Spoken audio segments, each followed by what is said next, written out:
Thank you.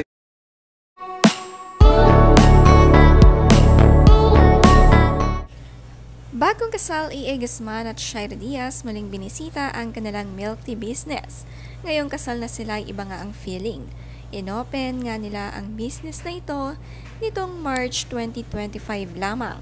Focus nga ang dalawa sa business at madalas nga nilang dalawin ito. Ito nga ang unang lambingan sa kanilang shop ngayong kasal.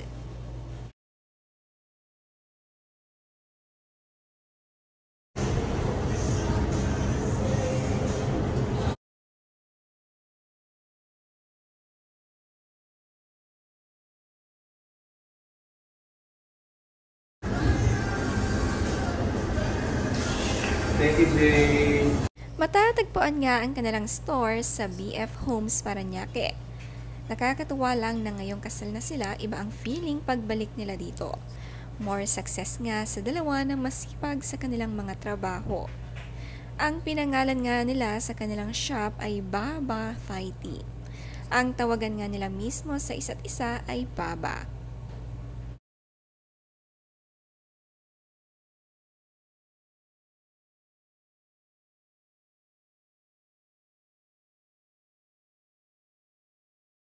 E.A. o Jungkook? E.A. Mas mainit. Yakap ni E.A. Halik ni E.A. Gusto ko makagang person, nagyakap ni E.A. Umiinit ang ulo mo kay E.A. kapag? Kapag paulit-ulit ang sinasabi. Kinikilig ka kay E.A. kapag? Kapag binibaby niya ako. Napapagod ka kay E.A. kapag? Kapag, anong nakakapagod sa'yo? Nangangalapit. Ayun na yun. Para sa yung dalawa. Sino ang mas malikot matulog? Ako. Mas matagal maligo? Ako din po. Mas clingy? Ako na Mas ngayon. touchy? Siya. Mas seloso? Siya. Mas matampuhin? Siya. Mas magastos? Siya din. Lights on or lights off? Wala ka, hindi nasagutin!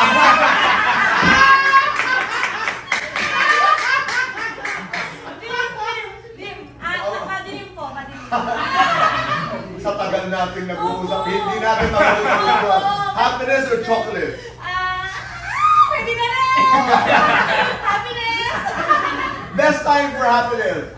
Naku, hindi ko din alam. Everyday?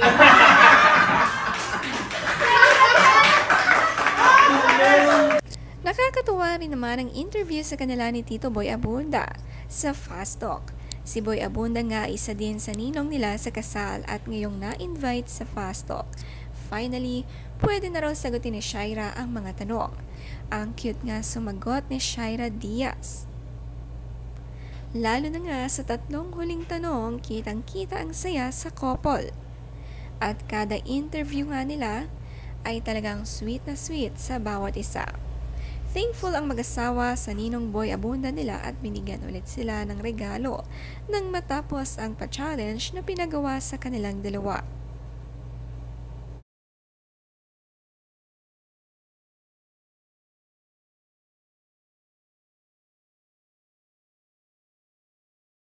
Ang blooming at ganda nga ni Shaira at iba rin ang dating ni E.A. Guzman.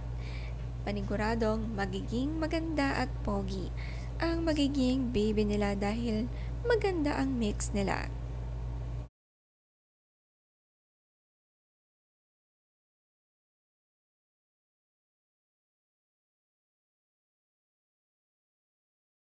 Habang seryoso namang nagse-cellphone nitong si Shaira, napasayaw nga si E.A. Guzman. Ang galing nga niyang sumayaw. Makikita na nakapaalamang si Shaira at pinapahinga ang paa sa high heels na suot niya. Ang sweet din naman nga ng tingin ni Shaira sa kanyang asawa. Ginaya din ang sayaw ni E.A. Parehas nga silang magaling, parehong sumayaw. Napakaraming ang talento ng mag-asawa na to.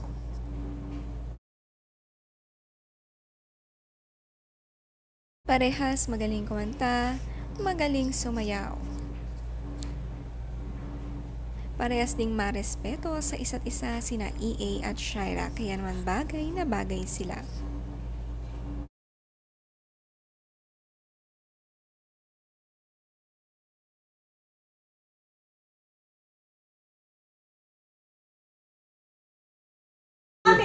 Sila yung mga kabiruan ko ba? Singapore. Lahat sa mga kaibigan, lahat kami sa kami pumunta. Pinapractice niya na kayo. Paano pag honeymoon nyo ganyan? Ala!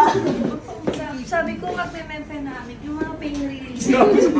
Sabi niya, after balak na yung mag-honeymoon, sabi niya, Baba, wag muna kaya. Pahinga muna tayo kasi, sabi niya, baka hindi ako makapaglakad. sabi ko talaga, oh, hindi mo sa akin BBC. Nakakatuwa rin ang bagkasal, maraming what if dahil gusto talagang ma-enjoy ang kanilang paggala sa honeymoon. Napag-usapan nga ito habang dinalaw ng mag-asawa ang kanilang ninang Ray at tuwang-tuwa nga. Iba talaga maging komedyante itong si E.A. Guzman. Kaya naman ang saya-saya ng kanilang pagsasama hanggang ngayon tumagal sila. Marami mang sakripisyo ang pinagdaanan ng dalawa na lagpasan nila ito at ngayon finally enjoying the moment na.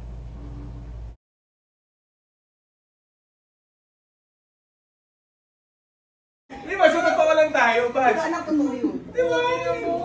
Paano sa second mo? Pero totoo yan ha? First time no? JPP sila. Wala na. Diba? Wala nang bata yun.